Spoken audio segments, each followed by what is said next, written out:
आपल्या पुरोहिताची मंत्रांची चेष्टा करणाऱ्या व्यक्तीसोबत आपण स्टेजवर बसणार नाही असा पवित्रा भाजपच्या खासदार मेधा कुलकर्णी यांनी घेतलेला आहे। अमोल मिटकरींसंदर्भात बारामतीमधल्या एका सभेमध्ये त्यांनी हा पवित्रा घेतल्याचा किस्सा त्यांनी सांगितला।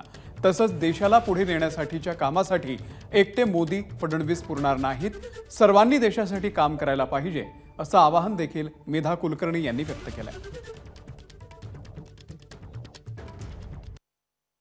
एका बारामतीच्या कार्यक्रमाला अमोल मिटकरी प्रमुख पाहुणे म्हणून येणार होते। मी म्हटलं मी स्टेजवरच नाही जाणार।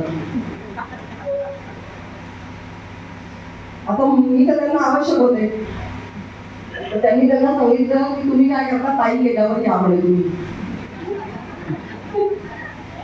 आपल्या पुरोहितांची चेष्टा करणाऱ्या, आपल्या मंत्रांची चेष्टा करणाऱ्या, मम भार्या समर्पयामी म्हणणाऱ्या व्यक्तीच्या बरोबर मी स्टेज शेअर करणार नाही म्हणजे नाही।